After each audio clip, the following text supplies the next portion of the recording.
अपने देश के लिए 6 महीने चाइना में काटी जेल, अंतिम गोली तक लड़े। जी हां, हम बात कर रहे हैं भारत चाइना 1962 के युद्ध के जाबांज योद्धा हयात सिंह मेहता की, जिन्होंने युद्ध के दौरान कई चीनियों को उतारा मौत के घाट। बात सन 1962 की है, जब चीन ने पूरी तैयारी के साथ अचानक भारत के ऊपर हमला कर दिया था। चीन द्वारा अचानक किए गए हमले के लिए भारत देश उस वक्त तैयार नहीं था।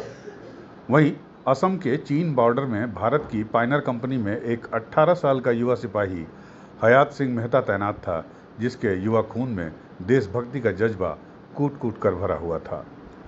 हयात सिंह के द्वारा इस भयंकर लड़ाई में कई चीनियों को मौत के घाट उतार दिया गया और 6 महीना चीन में उसने जेल की सजा भी काटी। आज हयात सिंह मेहता 84 साल के हो चुके हैं। लोहाघाट के कलीगांव निवासी हयात सिंह मेहता में अभी भी वही देशभक्ति का जज्बा बरकरार है। एक बातचीत में उन्होंने 1962 की लड़ाई का हाल सुनाते हुए कहा कि वो पायनियर कंपनी में तब नए नए भर्ती हुए थे। ट्रेनिंग के बाद उनकी पोस्टिंग असम के चीन बॉर्डर पर कर दी गई थी। उनकी कंपनी में 100 जवान तैनात थे। मेहता ने बताया कि 1962 में चीन ने अचानक भारत पर हमला कर दिया और चीनी सैनिकों की संख्या 1000 से भी ज़्यादा थी। अचानक उनकी पोस्ट पर जोरदार हमला कर दिया गया। हमारी सेना के पास गोला बारूद तो काफ़ी कम था, लेकिन हम लोग काफ़ी जांबाजी और बहादुरी से लड़े। लेकिन चीनी सैनिकों की तादाद काफ़ी ज़्यादा थी। उन्होंने कहा कि वहाँ पर काफ़ी भयंकर लड़ाई हुई और हम लोगों ने बहुत सारे चीनी सैनिकों को मार गिराया तथा हमारी पलटन के भी कई जवान शहीद हो गए तथा कई जवान घायल भी हुए। जांबाज हयात सिंह मेहता ने बताया कि कई घंटे की लड़ाई के बाद हमारा गोला बारूद खत्म हो गया था। खाने के लिए हमारे पास कुछ नहीं था। हाईकमान ने पलटन को पोस्ट छोड़ने का ऑर्डर दिया। इसके बाद मजबूरी में हमें वो पोस्ट छोड़नी पड़ी। उन्होंने बताया कि वो 8 सैनिक थे जो 14 दिन तक भूखे प्यासे जंगलों में भटकते रहे। उन्होंने कहा कि इस दौरान उन लोगों ने जंगलों में घास पत्ते खाकर किसी तरह गुजारा किया। कभी घर छोड़कर भाग चुके लामा लोगों के घरों में बचा कुचा राशन खाकर पेट भरा। जब वे लोग जंगलों में भटक रहे थे, तभी चीन के 300 से अधिक सैनिकों ने उनको घेर लिया और उन्हें बंधक बनाकर चाइना लेकर चले गए। जब वह चाइना पहुंचे तो वहां 4000 से अधिक भारतीय सैनिकों को बंदी बनाया गया था, जहां चीनी अधिकारियों के द्वारा सभी भारतीय सैनिकों को 200 की टुकड़ियों में रखा गया तथा उनसे चीनी अधिकारियों के द्वारा भारतीय सेना के बारे में पूछताछ भी की गई। हयात सिंह ने कहा कि लेकिन किसी भी भारतीय सैनिक के द्वारा अपना मुंह नहीं खोला गया। हयात सिंह मेहता ने बताया कि लगभग 6 महीने उन्हें अपने साथियों के साथ चीन की कैद में रहना पड़ा। दोनों देशों के बीच हुए समझौते के बाद उन्हें छोड़ा गया।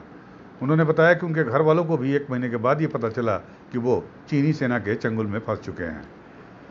हयात सिंह मेहता आज 84 साल के हो चुके हैं, लेकिन उनमें अभी भी उसी देशभक्ति का जज्बा भरा हुआ है। अगर उनका कहना है कि उनकी पलटन के पास पर्याप्त मात्रा में गोला बारूद होता तो वो चीनी सेना को पोस्ट में घुसने तक नहीं देते, लेकिन फिर भी हमारी पलटन बहादुरी के साथ लड़ी और कई चीनी सैनिकों को मौत के घाट उतार दिया।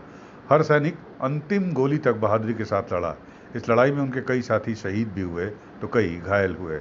उन्होंने कहा कि लड़ाई काफ़ी भयंकर थी। हयात सिंह ने कहा कि अगर आज भी उन्हें मौका मिले तो वो बॉर्डर पर लड़ने के लिए तैयार है। उधर कलीगांव निवासी पूर्व जिला युवा कल्याण अधिकारी प्रहलाद सिंह मेहता ने कहा कि उन्हें काफ़ी गर्व है कि जाबाज हयात सिंह मेहता हमारे गांव के हैं, जिन्होंने बड़ी बहादुरी से चीनियों का मुकाबला किया और कई चीनी सैनिकों को मौत के घाट उतारा। साथ ही अपने देश के लिए, अपने वतन के लिए 6 महीने चीन में जेल की सजा भी काटी। आज हयात सिंह मेहता पूरे उत्तराखंड की शान हैं। 62 की लड़ाई में रहा। हाँ, 1 हफ्ते तक गोला बारूद रहने तक हमने लड़ाई की। पीछे से सप्लाई नहीं हुई। गोला बारूद खत्म होने के कारण फिर भाग गए, पेट्रोल कर दिया। हाँ, उसके बाद सेना में कैद हो गए। 14 दिन 14 रात भटकते रहे जंगलों में। फिर उसके बाद फिर घेरे में आ गए, पकड़ के ले गए सेना के सिपाही। हाँ, उसके बाद वो अपने यहाँ ले गए।